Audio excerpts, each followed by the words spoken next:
Call this meeting to order, January 16th, 2024 at 6:30 PM. Pledge of Allegiance. I pledge allegiance to the flag of the United States of America and to the republic for which it stands, one nation, under God, indivisible, with liberty and justice for all. Roll call, please. Mayor Mahoney, Here. Mayor Pro Tem Jeffrey, Here. Trustee Westcott, Here. Trustee Bristow. Here. Trustee Chapey, Here. Trustee White, Here. Trustee Cohen, Here. Right, approval of the agenda. Do I have a motion? I move to approve the agenda as presented. Roll call, please. Trustee White, Yes. Trustee Cohen, Yes. Trustee Chapey, Mayor Pro Tem Jeffrey, Yes. Trustee Westcott, Yes. Mayor Mahoney, Yes. Trustee Bristow. Carries. And did we have any? Okay, no public comments. All right. Next item is the consent agenda. On the consent agenda are the payment approval report in the amount of $437,183.87, as well as the January 2nd, 2024 minutes and the agreement for municipal jail services between Weld County and the town of Lockboy, Resolution 2024-08, Resolution 2024-09. Do I have a motion? I move to approve the consent agenda. Second. Roll call, please. Trustee Chapey, Yes. Trustee White, Yes. Mayor Pro Tem Jeffrey, Yes. Trustee Westcott, Yes. Mayor Mahoney, Yes. Trustee Bristow, Trustee Cohen, Yes. And motion carries. All right, the next item is the comprehensive plan. Mr. Kennedy, the floor is yours. Thank you, Mayor and trustees. As you're aware, staff's been working with the consultants at Cushing Terrell to help us update our comprehensive plan over the last 6 months or so. As a part of that project, the consultants from Cushing conducted a community outreach survey this past fall to guide the overall effort. And so this is a presentation by Ms. Nora Bland, the principal with Cushing that's helping us. She's going to go to the survey.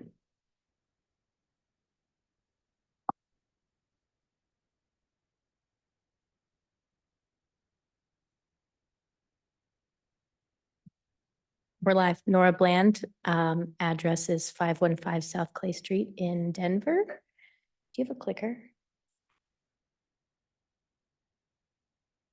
Much. Thank you for your time tonight. I'm just going to go through a little bit of a summary of the engagement we've done thus far, what's planned for the next month or so, and then I'll go through the community survey results.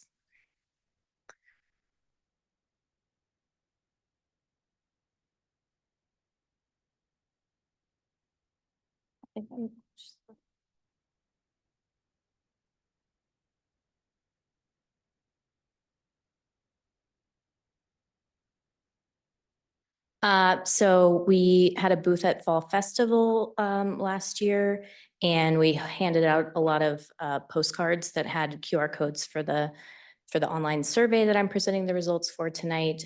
We had a sticky note activity, and we offered a raffle with a few cash prizes.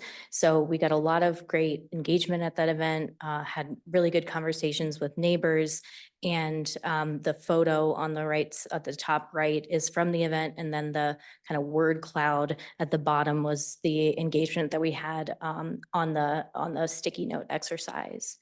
And then our online survey was open from September 5th through November 17th. We had 205 English surveys completed and 5 Spanish surveys completed. And then we had a couple of focus group interviews with some identified stakeholders that staff helped us identify. One on land use, housing, and market economics, another on transportation and mobility. And then we've had some interviews with other various identified stakeholders. And then earlier in the year, we had a charrette for the Lake Henry property and got some really good input there. And so our next touch point with the community is an open house on February 14th in this room from 5 to 6:30. So hoping to see a lot of the community there. Good, next slide. So one of our first questions that we asked was why people choose to live, work, and play in Lochbuie. Big breadth of answers here, but some of the top ones were housing affordability and ownership opportunity, the town character, the size, location and proximity, the fact that it's quiet, relaxing, and peaceful, a lower cost of living, low taxes, and then family ties and the potential for growth. Can you do next? If people were ever to consider leaving Lochbuie, these were some of the potential reasons: lack of services, cost of living, quality of life, other opportunities elsewhere, good contingent of folks who don't plan on leaving. You can do the next slide. So we asked about both population or residential growth, and then on the next slide, we asked about commercial or retail growth. So when it comes to population or residential growth, the majority said that there's been the right amount, and then slightly under that said that there's been too much. Very few said that there hasn't been enough. And then contrastly, if you do the next slide. When talking about retail or commercial growth, really the vast majority said that there hasn't been enough. And I think you all, that's no surprise to anyone here. A small amount said that there's been the right amount, and a very small amount said that there's not been enough. Or there's been too much, sorry. Next. Some of the most important topics that people wanted us to focus on. So survey respondents were able to select their top 3 here. That's why the numbers aren't adding up to 100, but maintaining infrastructure was the top, but closely followed by economic development, growth management, transportation and mobility, services for families, and then preservation of natural resources, sustainability, housing, and provision of services. And I do just want to point out here that housing is almost always number 1 when we ask this question in communities. So I just feel that that's important to highlight, that it seems like there's a level of housing security in Lochbuie that's lacking in a lot of other communities, especially in Colorado at this time. So we asked about how people wanted to see the future of the Lake Henry property. And this one was open-ended. So we kind of collated all the results, and it was a vast majority that said some kind of recreational use, open space, park, trail. That's really how the community wants to use that space. And so we really framed that charrette that we did around that, and understanding that that's what the community wants to see in that space. And so that's really what you'll be able to see at the upcoming public meeting when we present some draft concepts for that site. Other thoughts here were like civic and public space, shopping or grocery, water retention / activities, which can really kind of fold into that recreation piece. Restaurants, bars, nature preserve, and then that kind of teeters out from there. different amenities that people want to see in Lockboy. Again, this was a select your top 3, so more restaurants and retail, no surprise there. Recreation / community center, parks, pedestrian infrastructure, streetscape improvements. Those were kind of the top for that question for amenities.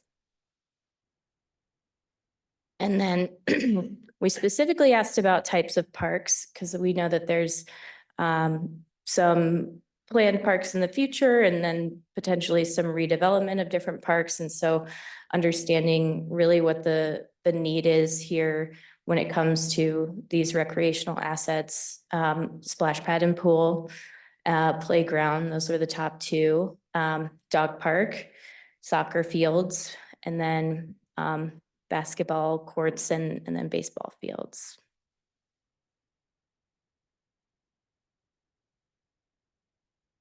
So retail types, this one got into a little bit more detail since this is one of the areas that the community identified as lacking in Lockboy. Sit down full service restaurant, entertainment business, fast food / drive-through restaurant, got a surprisingly high number of responses there. Grocery store, small grocer, big box grocer, bar or tavern, natural food store, drugstore, and then discount grocer. Particular brands, everybody loves their Costco and Sam's Club right beneath it. And then Walmart. And then we get into kind of the more specialty grocers like Trader Joe's, Sprouts, and Aldi's. And then a little bit more niche like Home Goods and Whole Foods.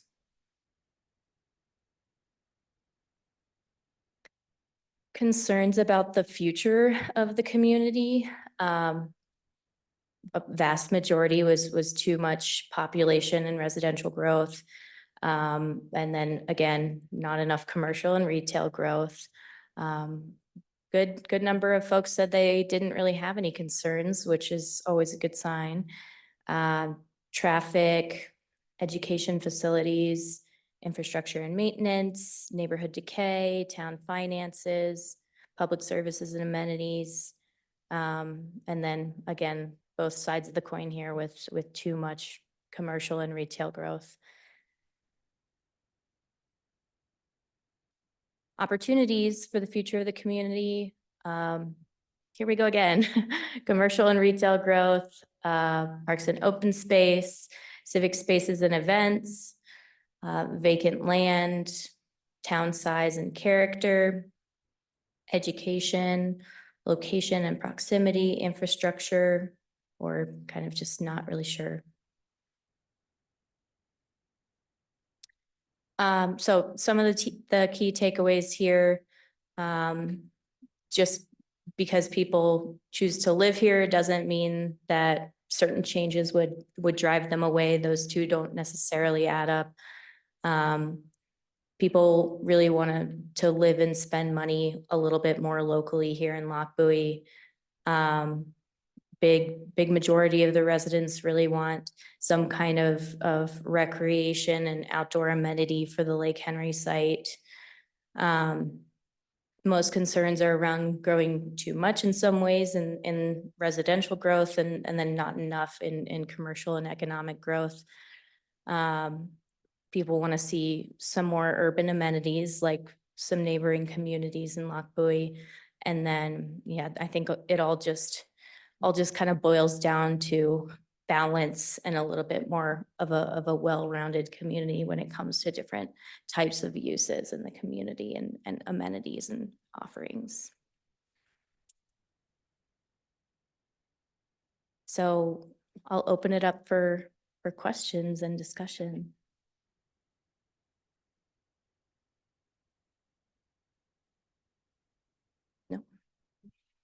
I just want to say thank you. I find the results very interesting, and I think that takeaway around choosing to live in Lockboy versus changes that would drive them away is pretty striking. Mm-hmm.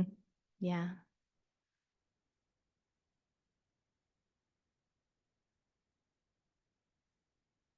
Did we gather any demographic information on, was it just 205 people who responded? Was that the total? 210, including the Spanish and the English. We had originally planned on leaving it open for a month, but we didn't have a great response rate. So we left it open for a couple weeks longer.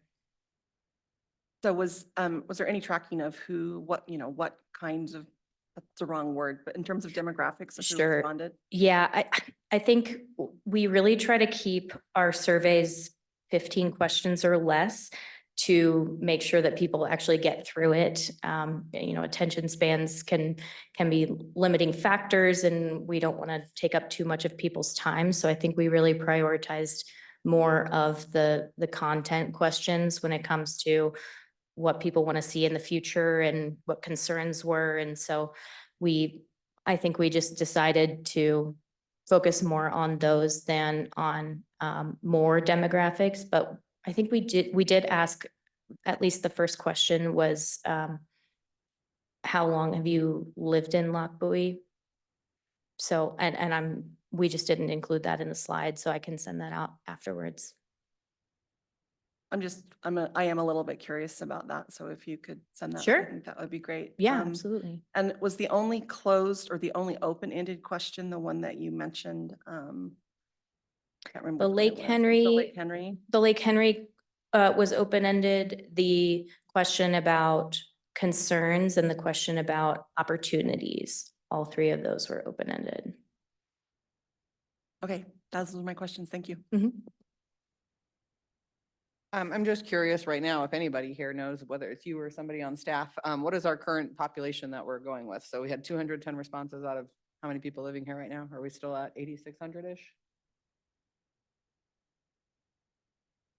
I don't have that exact number off the top of my head, but I think we're right in the 9,000 range, 91. Correct. Yeah, and I think that goes to the importance of the different facets of engagement avenues, that we can't only focus on the survey results. We have to take in the input from our open houses and other engagement events. I find it interesting that there's so much mention of parks and open space when we are communities that have so many parks. I've not lived in an area or a state that puts as much, pays as much attention to, puts as much money to having a park in every subdivision, in every community, but parks and open space makes like every survey. So were they specifying maybe the big soccer field parks or baseball fields, or, I mean? Yeah, we did ask about specific types of parks, but I think that parks are just gathering spaces, right? Like they're where the community comes together. And so I think that's really what's on the forefront of people's minds when they're giving their input, is that we want more opportunity to come together with our neighbors. And it's the when I walk my dog, it's most of the time when I see my neighbors. And I think that's, and parks are just such valued spaces in a community, especially for those with kids, and the recreation opportunities and the health benefits. That's my personal take. But yeah, I mean, I think when we asked that question about specific types of parks, it was, splash pad, various types of fields. If I may, the big vote getters were splash pad and pool, playground, dog park, soccer fields, courts, other fields, skate park. So maybe more of the larger, more regional. Not just a jungle gym. Anyone have anything else? Go ahead. I think I just want to talk about the date for the next open house. I know that we've talked a little bit about this, but if My concern is that if our purpose is to invite people from the community to come in and talk to us about the comprehensive plan, I don't know that people are going to do that on February 14th. So I'm concerned about choosing that as the date if the purpose is to solicit feedback from the community. Well, we kind of went back and forth on this and we looked at a bunch of different dates and it really came down to a scheduling issue. We wanted to get this particular event scheduled as soon as we could. And I think there's some availability, some conflicts that our consultants have, standing meetings. Mayor's mingle. And so we just kept running into these scheduling problems. And so at a certain point, we decided to go with it, have the meeting a little bit earlier. So if folks, know the evening, they could get out by 7 o'clock or so.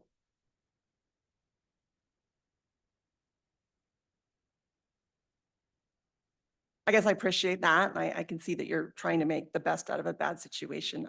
Again, I would just state that given the low involvement we have to begin with, this is just going to hit whatever we might have gotten. This will just take another hit. And I don't know that continuing to hold, plan on it on the 14th, maybe moving it to off the mayor's mingle is a better suggestion. I know that you've talked about this a lot more than I have thought about it. I'm just going to put that out there. Yeah, we had originally tried to move it to the mayor's mingle day, and then that didn't work out either. They didn't have there were scheduling conflicts with the other group, so we had to leave it at the 14th or put it to the 14th the next. I guess my, Go ahead. I was just gonna say, we're certainly happy to take another look at it. We're still far enough out that if we needed to cancel and move it again, we did advertise it in the newsletter, so Yeah. Folks they know about it, though, to the degree out there. So if we tried to change it now, we would run the risk of perhaps potentially confusing further. And so that was the other thing that we ran into. Valentine's Day implication. But again, happy to sit down, take another look at it. I mean, there's nothing magical, I guess, about this particular time. Other than that's just when you could get everybody together at the same time. Right. And we didn't want to wait too long because then that starts to interfere. Project and trying to get summer and those kind of things. So we're kind of looking at a window of a month. But we're certainly happy to look at that again. Go ahead. I want to echo May's concerns. I just think it's definitely already a day that people are probably high stressed, have plans, or trying to figure stuff out with the kids, maybe to get some Valentine's events in. But it is what it is. I guess my biggest concern at this point would be, what if we don't have a big turnout? What's next after that? And what are our other avenues of gathering this type of information that we need? Sure, that's a great question. I think we can pair the in-person event with online opportunities for participation. So whether that be another shorter form survey where we have kind of the boards, so that the style of the meeting on the 14th or whenever we end up scheduling it is it's an open house. So we'll have stations where we'll have boards with information and opportunities for input. And so we've been able to kind of mirror that process online, and we've got our project website and everything. And so that's kind of the alternative for folks that wouldn't be able to show up that night. But I think we can go back to the drawing board if that's the direction of the board this evening for the date. I just want to be clear. I don't necessarily, I can't tell if this thing's on. There. I'm not necessarily saying we need to change the date. I understand some thought and things, and there's multiple parties involved. But like May said, we have a low turnout most of the time, and I think doing it on a holiday is just probably going to be lower than what we're hoping for. And it just makes me wonder, if there's not another day that everybody can get together and we're wanting this to be an in-person event, it just kind of doesn't seem very effective, I guess. Apologies to the board. We should have thought this through a little bit better. take another look at our calendars and Well, let's do this as a whole, does the board want to reschedule it? I personally don't care. I live life like it's Valentine's Day every day. So it means nothing to me. So. Lucky wife. Go ahead. Thank you. Also think it's important to note a couple of things related to the fact that we know we have a lot of children in our community that middle school and our parent-teacher conferences are the same night. And that we're still in the middle and thick of both wrestling and basketball. And if you are at Lochbuie Elementary between 6 and 6:15, when the late bus is dropping kids off from practice, the bus is full. So you're going to lose quite a few families because of those conflicts as well. I just wanted to bring that up. So What time is the February 14th start? 5 to 6:30. Okay. So I didn't care until Mayor Pro Tem Jeffrey brought up her really good points. I think the school conflicts are much bigger deal than, this is just my personal thing, Valentine's Day. I also think that when we have public gathering meetings, be cognizant of the fact that people cannot get home by 5 p.m. when they commute to places like Denver and Greene, a lot of our residents. But I know that that impacts all of you who have been here all day. But I think we need to start our later that we can give people a chance. just a quick clarification. We thought of that as well. And it's an open house. And so people can kind of come and go. So there's not a set, the meeting doesn't necessarily start at 5, just to be clear. That people can come, they could come in the door at 6 o'clock or 6:30 and get the same experience that. I have a maybe really off the wall suggestion. If parent-teacher conferences are that night and we're just doing boards, could we partner with the schools and bring that information to the schools where we know that parents and community members are going to be? I kind of love that. I mean, think that's a it's great more idea. take it to them, and if the school's open to that. both school, but which school? Yes. The high schools is February 7th. Elementary school is February 13th and 15th. And the middle school is February 14th. And so you could easily have a display board. You wouldn't necessarily have to have, I mean, you could have somebody staff there, but you could just have information there.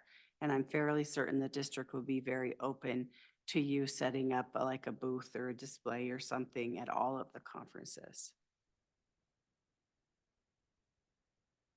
We had to pick one, I would just say the middle school because that has the biggest range of grades and I think we have the most families versus the elementary school. And I think you're probably right about that, but I do know that the biggest turnout is always at the elementaries.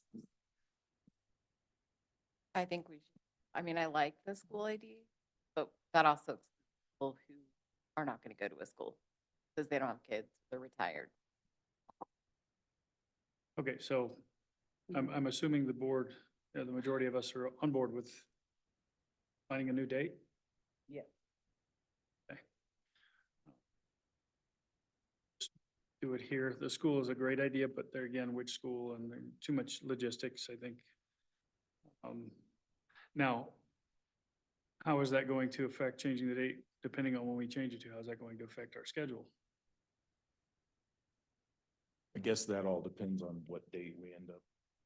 I think we can work around it for sure. Yeah. There's certainly other work that can be done. We're at the point now where, going to be starting to work on a draft plan and draft maps. And so there's plenty of technical work to be done. So it's not like we'll be completely held up. Mhm. It might change the nature of the meeting even. Maybe we'll have more stuff to show people, I guess. Yeah. I don't know. It might change what the meeting, how the meeting comes across or what the topics are.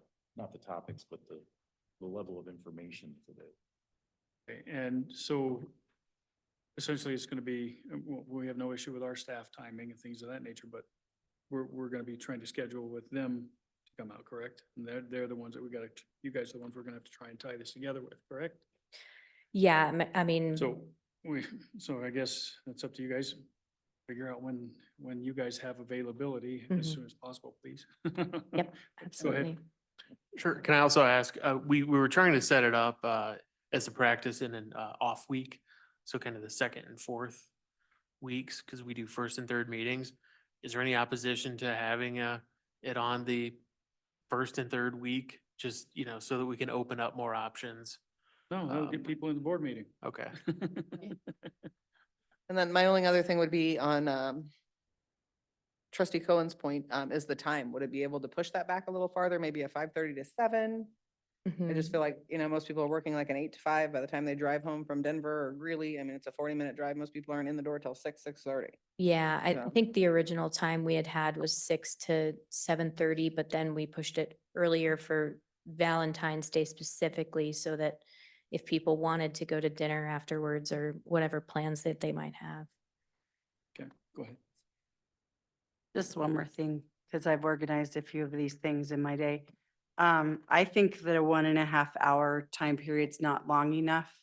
I also just want to make sure we're clearly communicating what you mean when you say open house, that we're not expecting people to be in here the whole time. And then finally, I hope there's been some consideration for food, because that brings people, and potentially some prize entries for people to come, and that's widely broadcast to try and get more attendance. Thank you. Oh, yeah. Refreshments for sure. That always brings people out. So good suggestion on prizes.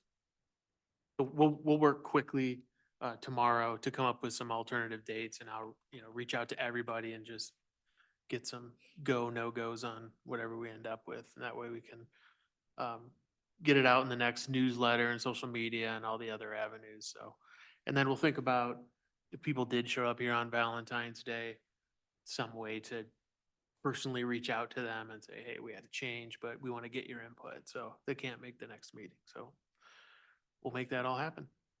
Right, anyone have anything else? Okay, thank you very much. Thank you. Didn't mean to beat you up there. Appreciate you getting this done. All right. Okay, did you have anything else, Chris? Okay. All right, next item is ordinance 2024-690. Fran.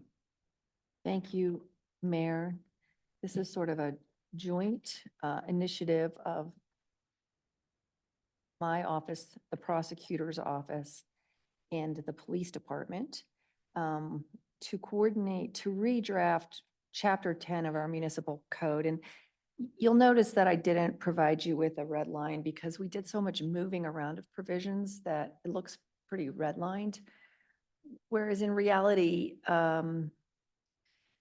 what we tried to do, the impetus for this project was some recent state law changes that changed the opportunities and the requirements for the municipal court to provide counsel to defendants based on how ordinances are classified and how they compare to state statutory provisions that, govern the same behavior. And so prosecutor's office was concerned that our processes were outdated as a result of those legislative changes. And so they initiated this Chapter 10 rewrite and really took it a long way. And then I picked it up sometime in the fall, working with Chief McCoy and one of his lieutenants to make sure that it was really something that's workable for the town and that represents those offenses that we actually do handle in our municipal court. Because there was there were several offenses, for example, that were within our Chapter 10 provisions that frankly,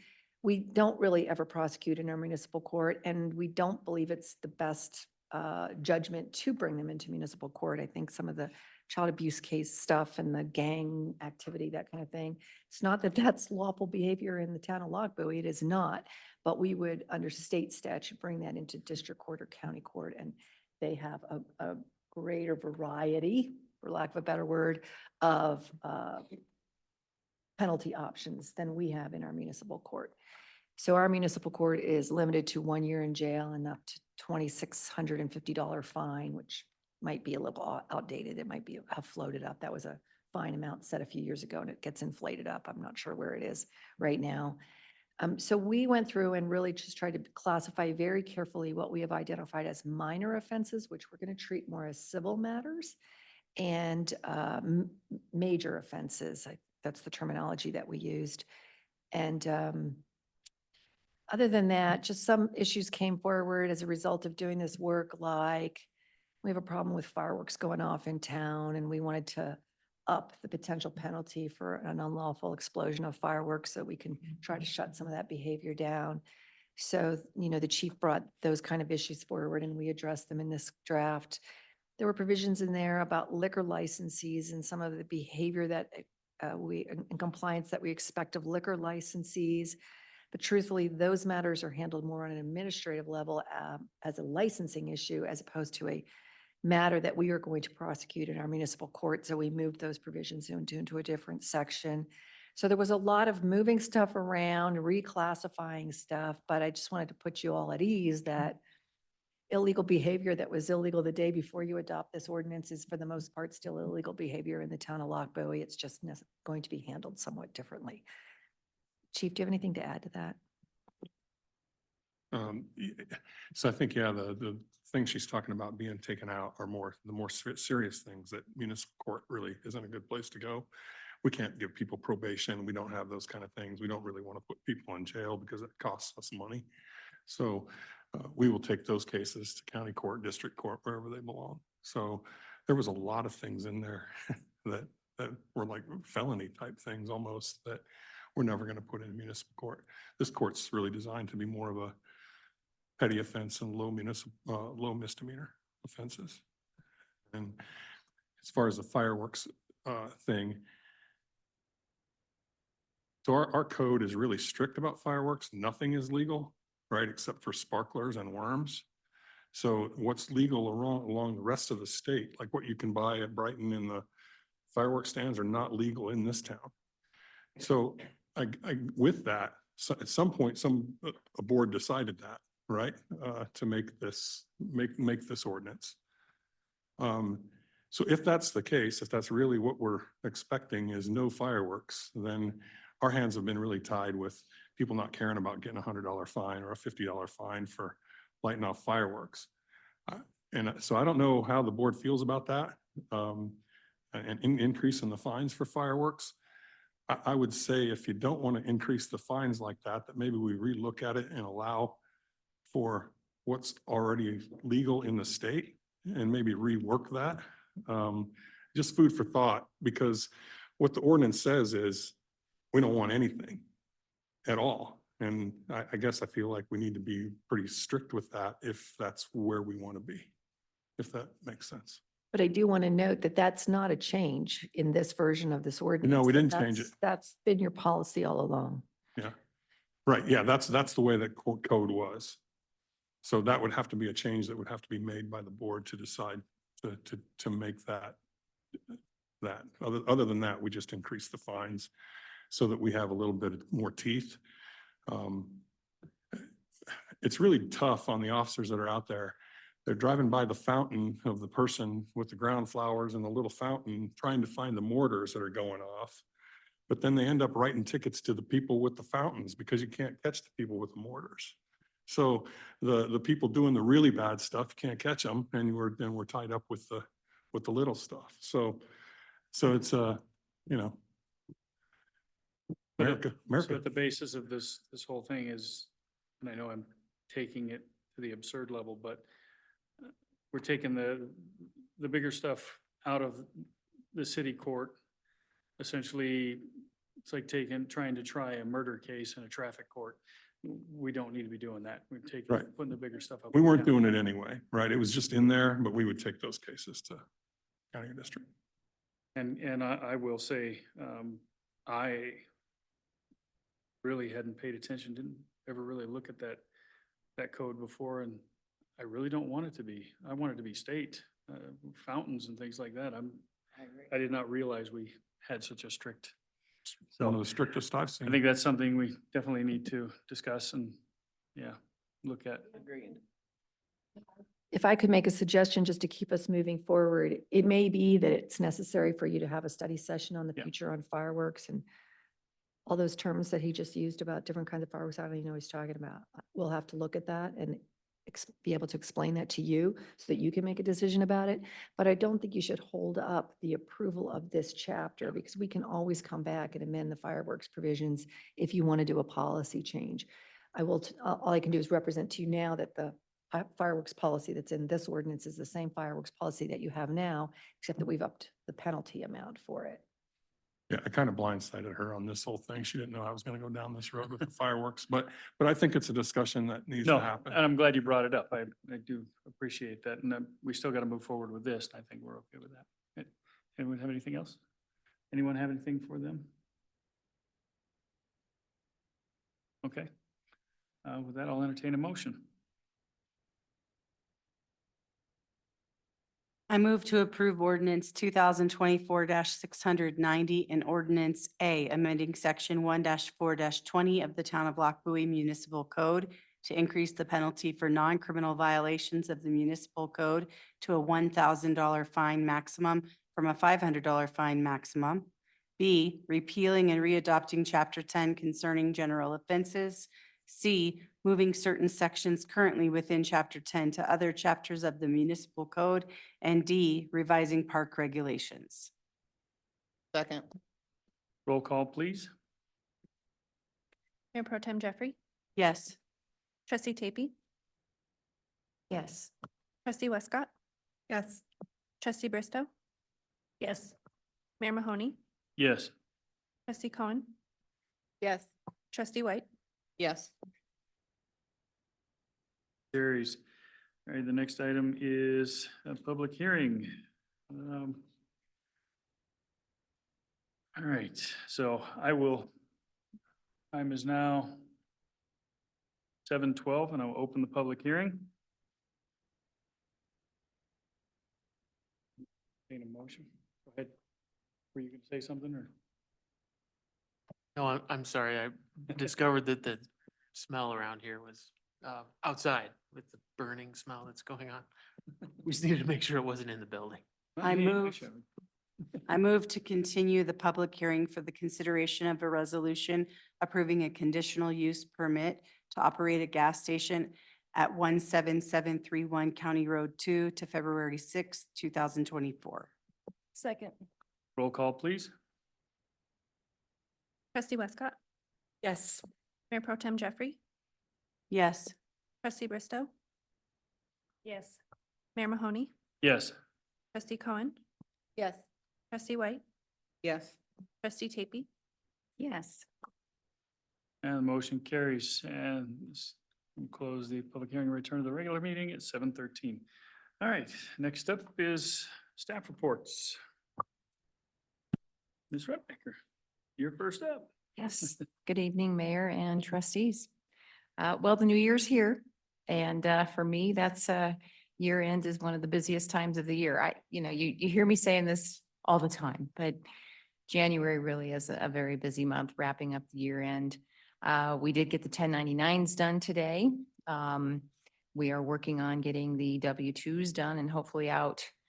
They won't go out this week, but they will be printed and submitted to the, they have to be submitted electronically this year, as did the 1099s. And so far, I think it worked. I don't know. It's the first time for us to submit everything electronically. So fingers crossed that everything goes through smoothly. So trying to get those things done. The auditors were here in December doing some pre-audit work for a few days. Continuing to get questions from them. They're going to be back out here the first and second week of March to do the in-person field work. And we hope to have the audit presented to you all by the end of May. So that's the time schedule we're working on there. So the financial statements that you have in front of you are both November and December because the December meeting was canceled. The December financials are not audited, obviously, and so they will be changing with journal entries and audit entries and things of that nature. So those are the unaudited financial statements. The financing for the elevated tower, we submitted the loan application by the deadline of January the 5th. So now we're just waiting to hear how much money we will be awarded for that project. We did request 8 million to fund it. So we should know, I think their board meeting is at the beginning of February. So we should know shortly thereafter how much money we will be loan/bonds and forgiveness and things like that. So that's exciting. 2024 budget, obviously, got that done. It's been submitted off to DOLA. I'm waiting to get the mill levies recertified with the counties. And so that's basically all wrapped up as well. And I already mentioned that we're working on the year-end stuff. So if you have any questions, I can answer them at this time. Any questions, comments? I have none. No one has any. Thank you very much. Hey, Chief? All right, just wanted to touch base on our staffing right now, which is we're in good shape. We've got all of our positions filled. We have one of Officer Daniel Almiron will be getting off FTO at the end of this week, so then he'll be working on a shift on his own. We've got Officer Greco, who's in second phase of FTO, so he's about halfway through. And we got a brand new one that just started last week, so he's in the very early phases. So hopefully we'll get them all through and out on the streets and be fully staffed. I mean, we're fully staffed with employees, but 3 of them still are, not trained. So, yeah, we'll keep that going. Other than that, our activity's down a little bit, which again is still fairly common in the wintertime as things dwindle down. It affects self-initiated activity as well as calls for service kind of goes down during the wintertime. Don't really have anything else. Do you have any questions for me? Questions, comments, Chief? None? Thank you, Chief. Right, Mr. Ramey. Hey, how's everybody going? So we didn't have anything of major differences from last year. The wastewater plant seen a little bit of increase in flow, especially from Brighton. Dewatering is about the same as last year. The water production is a little bit under from last year, or a little bit over from last year. But I think that most of that was construction water. So other than that, we had a few complaints from Silver Peaks about pressure issues, but that was all related to the construction that's going on up there where they're sucking a bunch of water at any given time during the morning.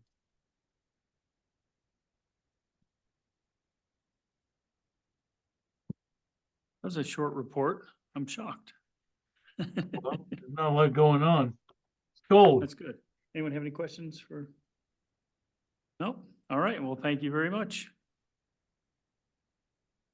Yep. Public Works, Mr. Arman. Thank you, Mayor. Well, we made it through this little cold snap. This was definitely a unique challenge to deal with storms like this because the cold temperatures like we've seen really impacts our effectiveness of our de-icing materials. After you hit about 15 degrees, the effectiveness really drops down. So these are definitely challenging sometimes. But on that note, our new tandem that we ordered last year is on the ground in Colorado Springs being put together. So we're still hopeful that it will arrive early this year. We also started working on a project that's been on this list for a while, demoing the skate park as recommended by CIRSA. So with the comprehensive plan update going on and having some good information about some different park amenities that the community is looking at, it might be a good time to start planning for that repurposing of that area.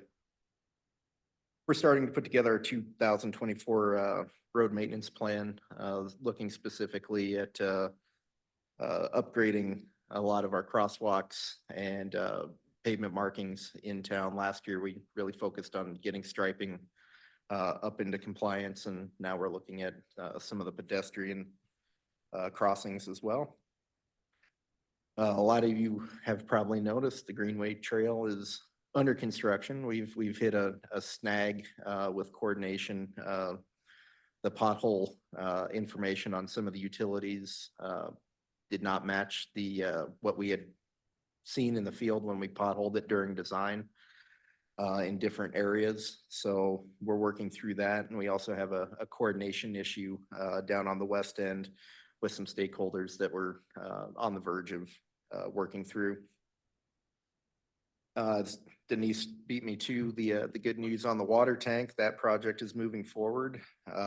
We executed the board authorized the approval of the IGA with Adams County for the resurfacing of 168th Avenue at the last meeting. So that project is going to be bid in February by Adams County.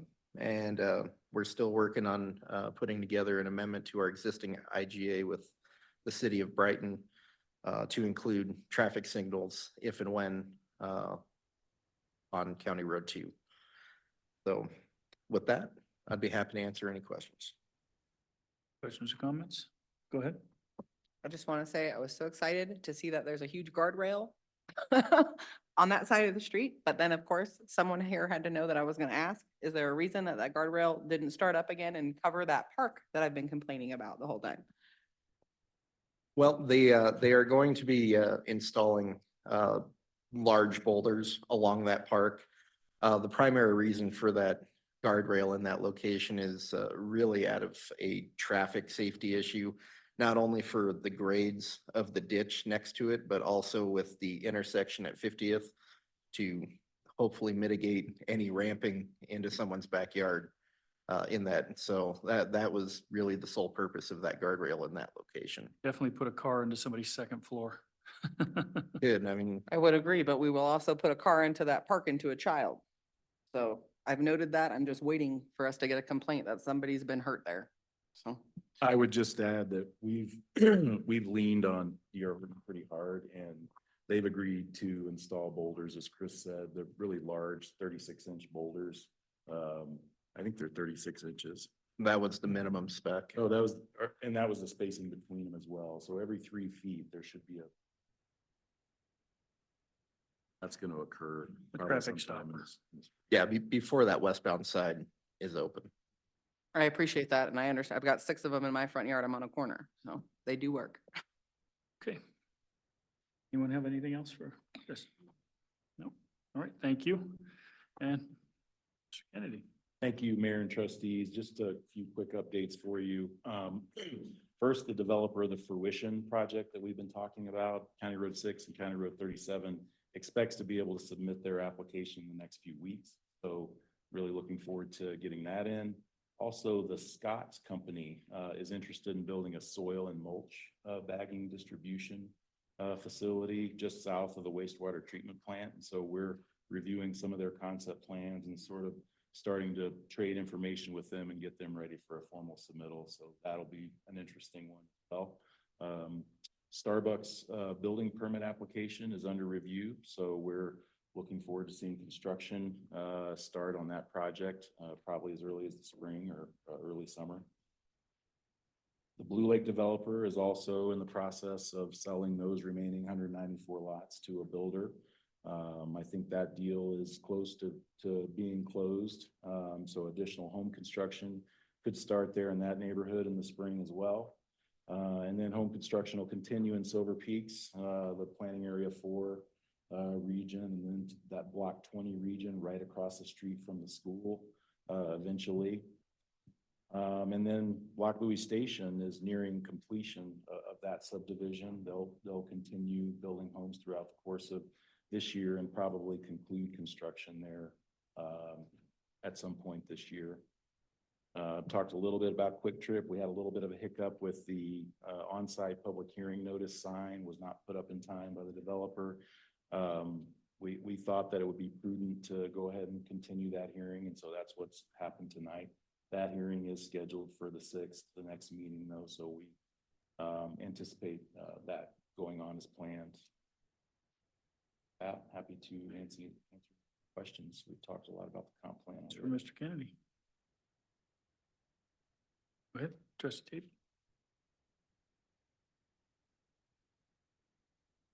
The Silver Peaks Commercial Subdivision, Bromley Development Company has submitted a formal development application for the 25 acre. Currently under review. The property owners sort of have been delayed by another project that they've been working with us on. And so they kind of took their foot off the gas on that project, but they intend on looping back around and continuing work.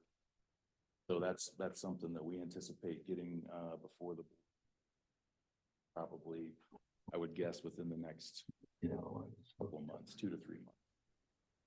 Will it be something, I know a lot of people are not happy about it. Can you, Live right trustee around. Tate, can you speak? I can't really hear you, sorry. I was just wondering if residents would have an opportunity to voice concerns, ask questions. I think there has been a meeting already. I wasn't aware of it, but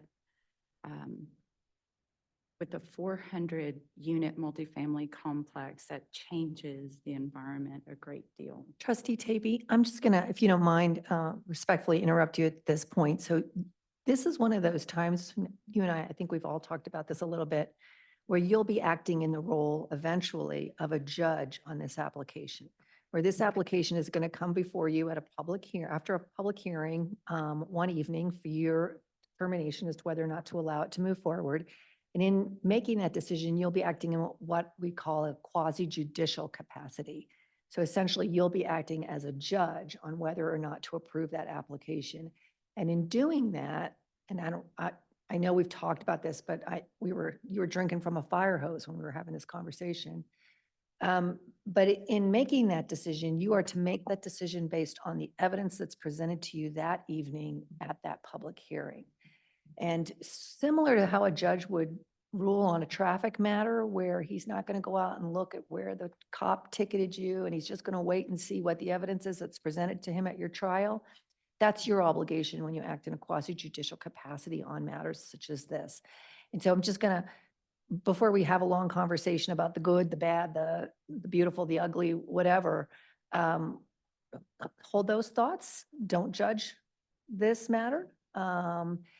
If you're starting to hear stuff out on the street about something that is going to come before you in a quasi judicial capacity, you need to turn heel and walk away and try to maintain your neutrality and lack of any bias until you get the evidence at the hearing. And happy to chat with you a little bit more about that, or any of you really offline if you have any specific questions about your role and what you can or can't do. And maybe I'll put together an email and send it out to all of you guys before this application really comes forward, which I think the timing's been a little derailed on that just because they've been diverted to another project, but it should be fairly soon, I think. Be difficult to pinpoint an exact date, but we're thinking.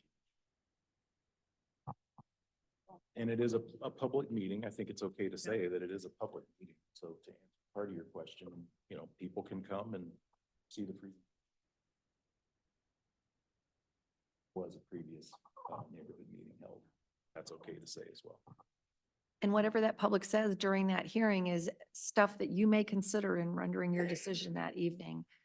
And we'll provide you with the criteria that evening that you're supposed to look at in determining whether or not the facts as they're presented to you against those criteria lead to a decision for you and how that works. So. Yeah, go ahead.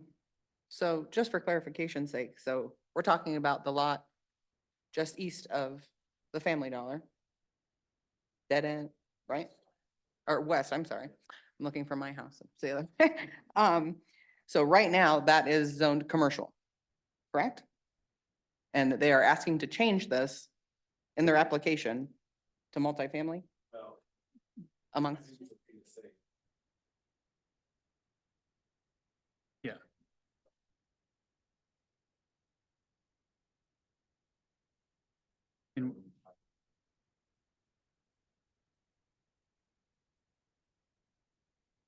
And that's what triggers the change of the zoning. Okay, Yeah.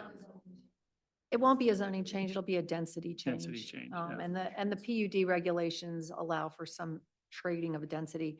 All of this is going to be discussed with you when the time is ripe and the application has been in a more final position. Right now, until we have like a final application ready to go before you, things are still being reviewed, tweaked.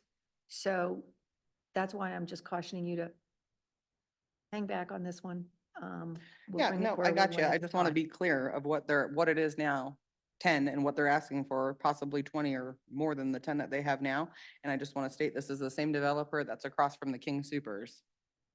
Just so everybody knows. All right. Did anyone have anything else for? Okay, thank you, Chris. All right. Heather. Hello. I don't have any information to add to my report, but if you have any questions, happy to answer them.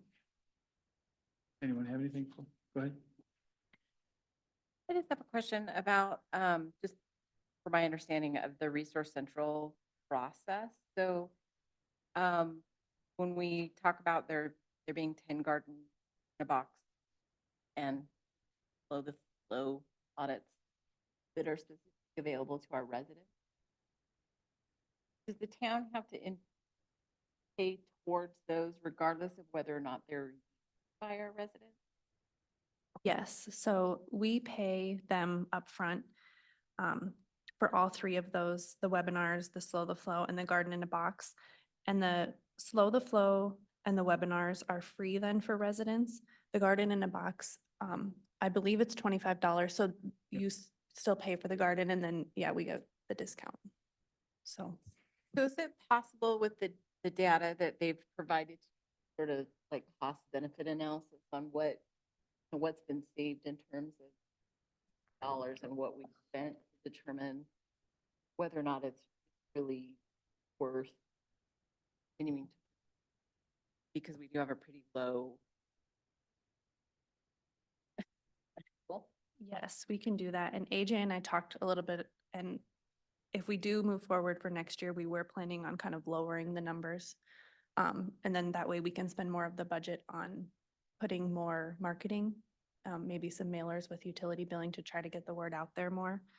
And I will, with the Slow the Flow this year, Resource Central did say that just in general, they had a lower turnout because it was so rainy. So that kind of affected everything too, but yes. Thank you. Anyone?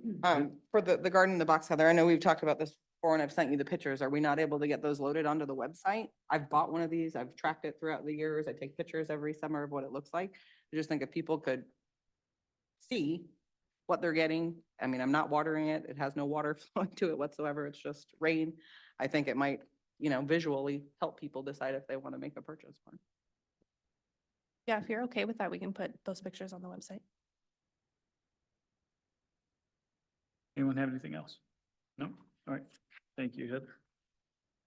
All right, Jasmine? Good evening, Mayor and trustees. Before you, you have the Human Resources Report. I would like to go over some the employment statistics with you since it's the beginning of the year. Currently, we have 30 employees, 4 vacancies.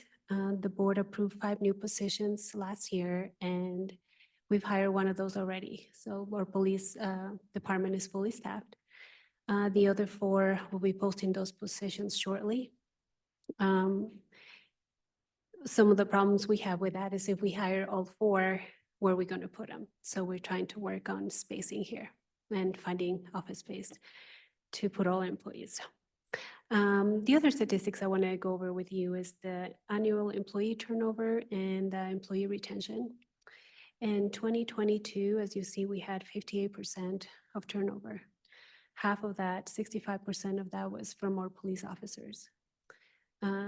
So I went to work and I did some exit interviews, and the information that we found out is the reason they were leaving is because of pay and because of benefits, lack of benefits. So last year, the board approved, I put together a whole benefit analysis, and the board approved to implement bilingual differential pay, educational assistance, longevity pay, PTO buyback, on-call policy. Currently, about a third of our employees are taking advantage of these benefits. And I believe that it shows the retention, how much has increased this year. Also want to thank the board for approving our police officer STEP program. I know that was a big change, but that's something that was needed. And I think that's going to help to keep improving our retention and lower our turnover, hopefully to a 10%. We don't want to see anything higher than that. Website and Facebook, everything is going good. Everything we implemented last year is working. We see a correlation between Facebook posts and website users. So as we see top 4 searches, we had the new trash service last year. That was one of our biggest traffic in the website that we had. It correlates also with Fall Festival, with the Oasis Night. Obviously activities that our residents enjoy, so they go to our website and they find information there. We have a healthy amount of website users now that currently go to our website compared to the year before. Now that we keep in track, we can see that data. So I'm happy for all those changes. I will be happy to answer any questions you may have. All right, anyone have anything? I don't have any questions. I just like to say, amazing job. Those turnover and retention numbers that change in a period of time. And I know the work that you and everybody else has put into giving us guidance on what you did in order to affect those numbers. That's amazing. Thank you for doing that. Thank you. Anyone else? Trustee Wisk. Is there any way that we could add trash pickup days to our calendar on the website? It just seems like anytime there's a change or a hiccup, I just see it explode on community groups online. What's going on? Am I supposed to? Is it delayed? Is it tomorrow? I don't know. And if we could put that somewhere, I think people would appreciate it. That's a great idea. Yes, we could do that. Anyone else? Oh, all right, thank you very much. AJ, last but not least. Thank you. And it doesn't help when the trash company sends out a wrong calendar to some of our residents, so that was a real treat. I fortunately or unfortunately have kind of light reports here, still getting my feet wet and occupied with some significant projects, but nevertheless, we're working on our annual report that we make available to all the residents. And now that the budget's been adopted, creating a work plan for those priorities that were identified in the budget. And then just a quick reminder of our special meeting on Monday, February 12th.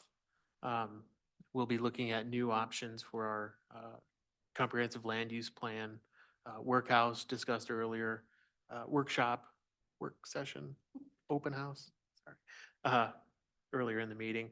And then just something we'll start getting out with all our events, but the big one, our 50th anniversary celebration is Saturday, September 21st. So we'll be meeting with the board committee to kind of give an update on where we're at and with get some feedback on finalizing the kind of how the day is going to look.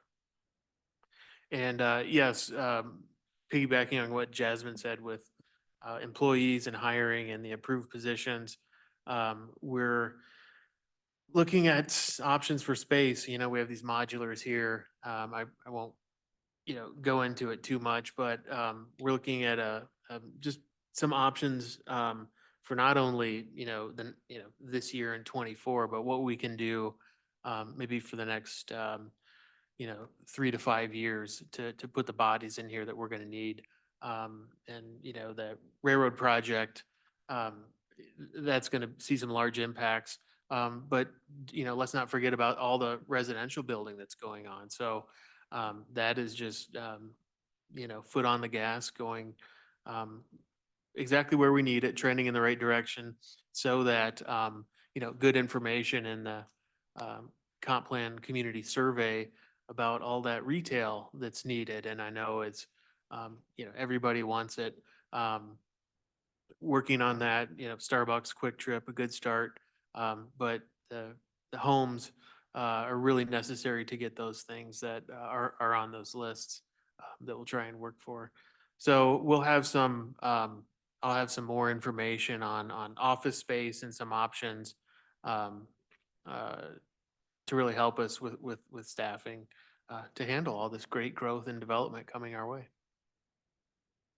And that's all I have. Anyone have any questions for AJ? Questions or comments? No? All right, and with that, we'll go into mayor and trustee comments. Mayor Pro Tem Jeffrey. Thank you, Mayor. I don't have anything to report tonight. Thank you. Trustee Westcott. I just, again, want to always say thank you to town staff. You guys do a wonderful job. Just as we had that conversation earlier, it's sort of percolating in my brain that if we are putting together displays for the open house and we could put together some sort of a passive response, like a QR code, and set those up at parent-teacher conferences, not staffed, just passively, I think that we would actually get some good feedback, which is what we're trying to do. So that's just a suggestion. Doesn't have to happen.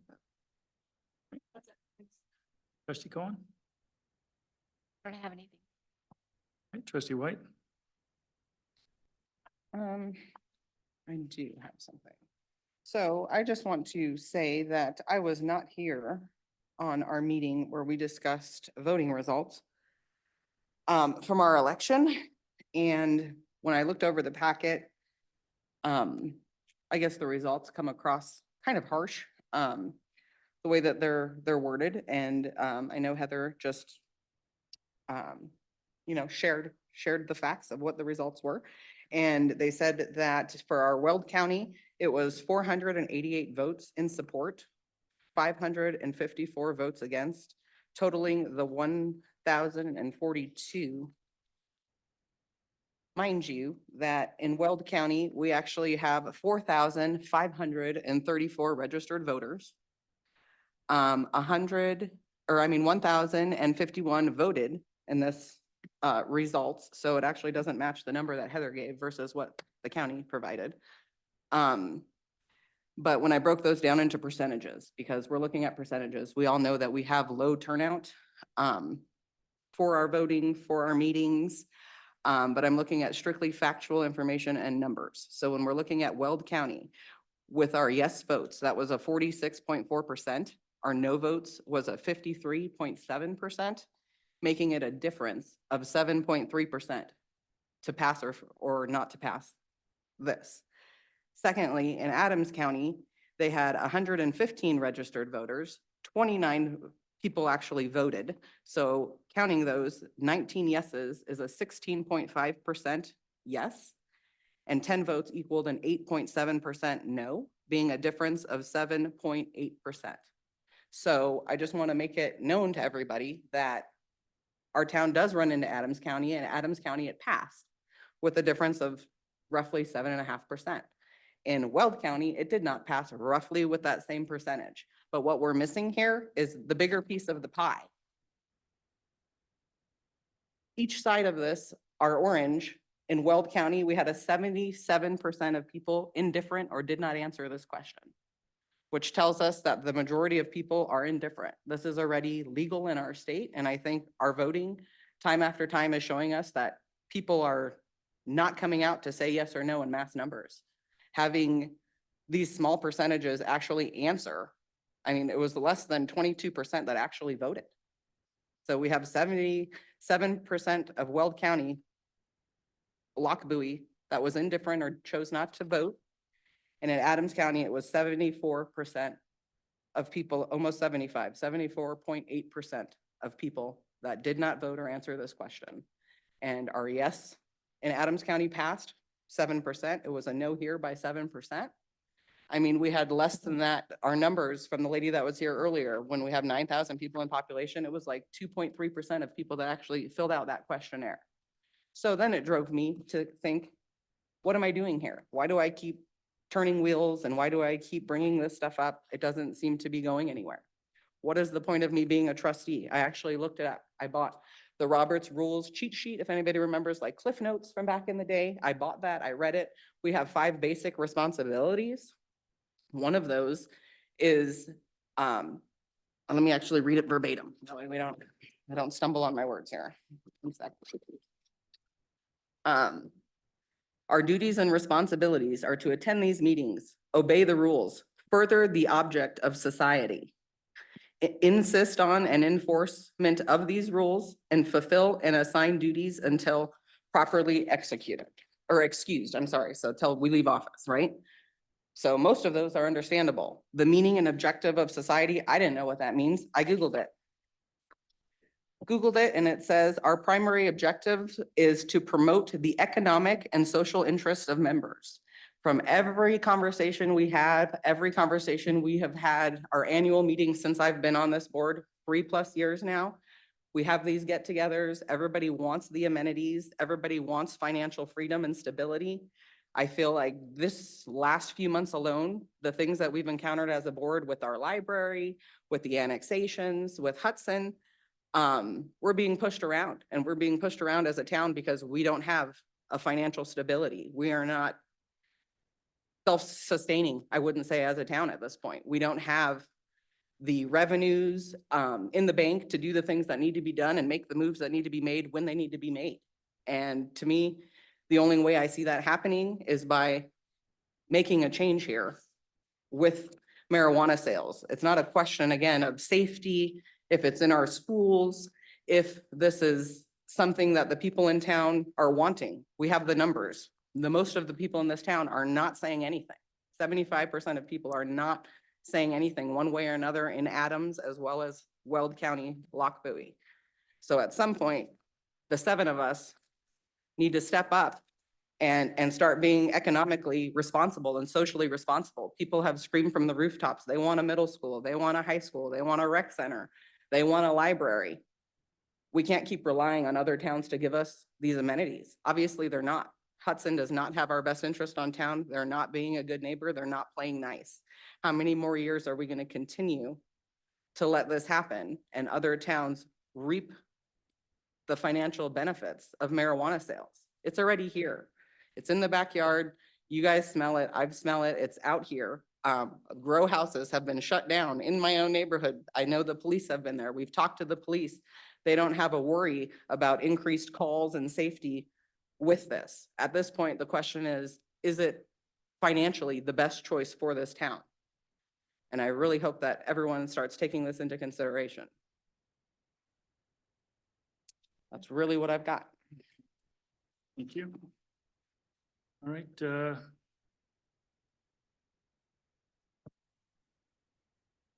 I would like to make a motion to immediately allow retail and medical marijuana sales within the town of Lockbowie. Businesses will be limited to areas that are commercially zoned and with a proximity restriction of 1,000 feet from any of the following locations: any school, childcare establishment, other marijuana hospitality businesses, alcohol or drug treatment facilities, town-owned rec centers, town-owned pools, and any location deemed public property by the town. The town of Lockbowie will begin accepting applications once the adoption of a retail and medical marijuana business licensing application procedure policy is established. Secondly, I move to immediately allow production, cultivating, manufacturing, testing, transporter, and off-premises storage to be allowed within commercially zoned areas in areas east of I-76 where land may be purchased and then annexed into the town of Lockbowie. Mayor, may I? please. Sorry. So I appreciate, I think the policy desire that Trustee White and Trustee Bristow are expressing here, but a couple things. One, we have an ordinance on the books in our land development code that makes retail marijuana sales and production and cultivation currently unlawful. And so you can't by motion just overturn that. We would have to present to the board an ordinance that overturns that. And that ordinance is part of your land development code, so it will take public hearings. So I guess hearing that there's policy desire from 2 of 7 trustees, I think the mayor, the best way to move forward on this is find out whether or not this is a desire of at least 4 of 7 trustees. And if so, then it really needs to be scheduled for a study session and handled it methodically. It can't be handled by a motion on the fly, although that's certainly a very effective way to bring the issue forward. So. No, I completely agree, because I was gonna jump into the water. I'm not jumping in the water. I'm just gonna go with, I believe we should actually have a work session on this and discuss it. And realistically, even if we passed something, and if we could right now just pass something, it would be a year before we could even do anything. Or get with something in here. Most of these, again, I'm gonna get out of the water, get out of the weeds. I would like to actually have a work session on it. I don't know if the rest of the board, Are we voting on that? I'm a yes. okay? Yes, We're 4 So- yeses. Work session. so we'll schedule a work session. I'll work with Mr. Hugert on scheduling that. I do just caution the board that right now we have a lot going on your staff's plate. And we'll work to get it forward. That bring it was forward. the reason I'm saying it's gonna be a while. It's not like it's something we're gonna just dive into, because we've got so much going on right now that is gonna take precedence and is taking precedence and is taking up staff time, a lot of attorney time, and most of our staff is hustling on this. But I still am, and always have been in favor of it, but it's not something we're gonna rush into. Anyway, And I feel like it's something that's gonna go hand in hand. yeah, hold on, yep. Yep. Go ahead.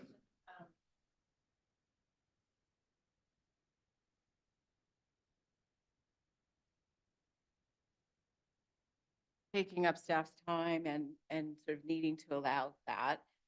And Mayor, I just heard you acknowledge that as well, that you realize that it's going to take some time because we have other top priorities.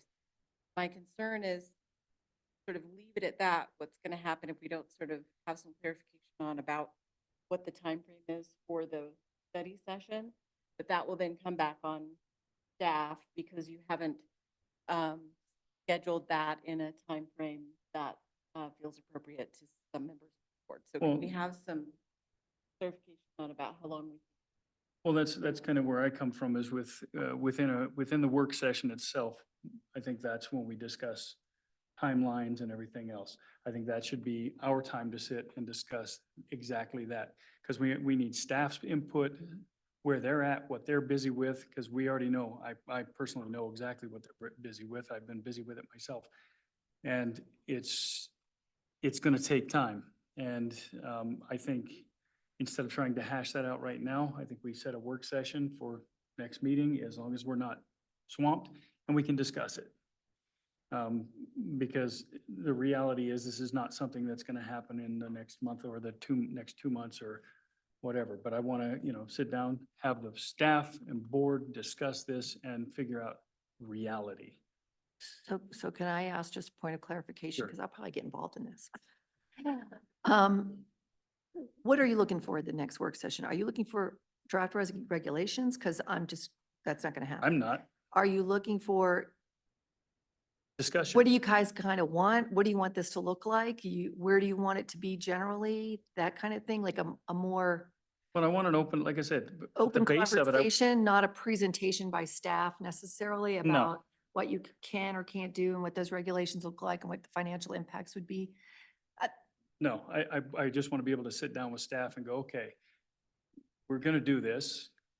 There's plenty of information out there. Other municipalities have done it. We can easily scarper what they've got and bring it in and do all of that. But the reality of it is, as I said, and I stand by it, I know how busy staff is right now, and these things are way more important. I do want to get that, but the things we got working on, staff working on right now is way more important at the moment. And I want to, I hate to, I don't want to sound like I want to appease even within myself, moving in that direction. But I don't think we're setting anything up yet. I don't want to, but I want to sit down with staff and go over everything and make sure that board knows, everyone knows what kind of stuff is going on and a timeline. You know, is it going to happen in 2 weeks? No. Is it going to happen in 2 months? No. But have a genuine conversation about it. And that's my opinion. So is the objective of this meeting for you, for the board to walk away understanding just what a timeline would be from What our objectives are. that what we're gonna meeting be. to get to marijuana sales? I believe so. Because I guess the question then would be, does staff have to do some work to prepare for you the information around what that timeline is like? Go ahead. I think we could have a brief work session at a 60,000 foot level of what's in the hopper and, you What know, it's gonna just take. set some expectations and estimates on what it might take to bring some things forward. And after that, there would certainly be a series of work sessions needed. I do have experience with regulating marijuana, although it was in Dacono, although it was medical before recreational became large. Still, yeah, there's some similarities in the two and just, you know, kind of some lessons learned, but we could have a 60,000 foot, here's what we have going and how we could fit this into the timeframe, if it's critical.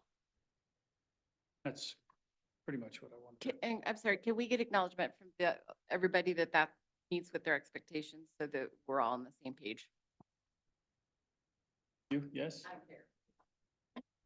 I guess I'm confused about what just happened, because I feel like it was proposed, trustee White put forward some statistics and made a claim that 77% of the people in the town don't care about this issue.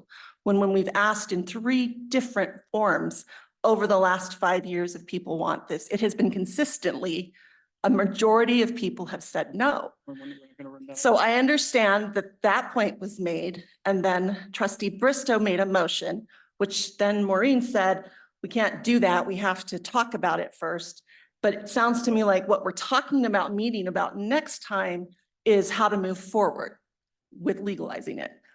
So I guess that's what I just want It has to clarified. be- The resolution has to be No. rescinded first, correct? What I would like clarified is that I thought the poll was whether or not we wanted to have a discussion about legalization.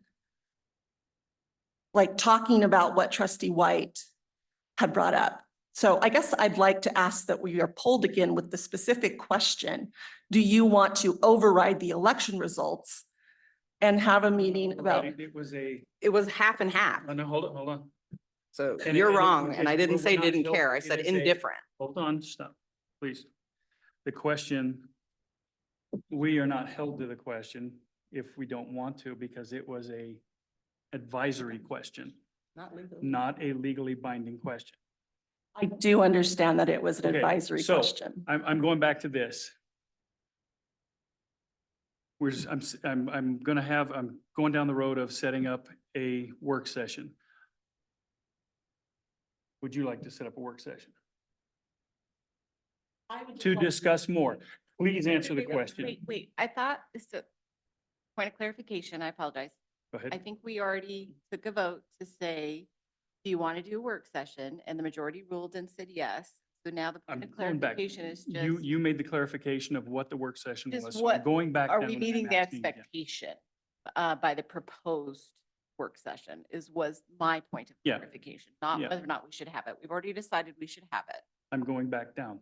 So regardless, I'm asking, are you okay with that work session? You said yes? I'm not sure that was part of what I was trying to get at, which is what is the point of the work session? And so I'd like someone, To discuss the marijuana situation, to discuss how do we move forward at that point. As a whole board. That's it. I would say, One more. I don't have any objection to a 60,000-foot level work session that provides a high-level timeline and does not create no work for staff. That is what, the, I would agree to that, yes. I don't want them doing any work on pulling ordinances or doing any of that stuff. I want to have the discussion about it. That's it. Okay. Yes, no? I'm going to just say I'm going to abstain because I don't really understand what we're clarifying. We're going to have a discussion. And it does, okay, No. okay.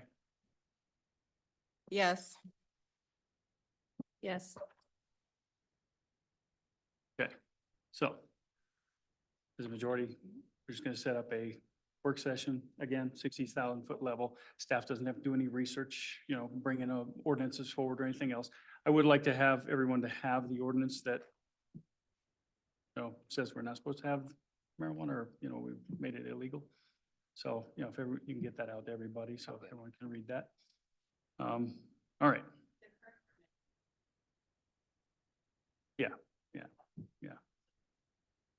Yeah, exactly. I will happily volunteer to send it. to No, you don't need to, no, you got, stop, please. We all have access to it, and she's correct, yeah. I don't want to, don't send it to me. In order to comply with any open meetings law Yeah, issues, don't- I will be happy to send a link to everybody.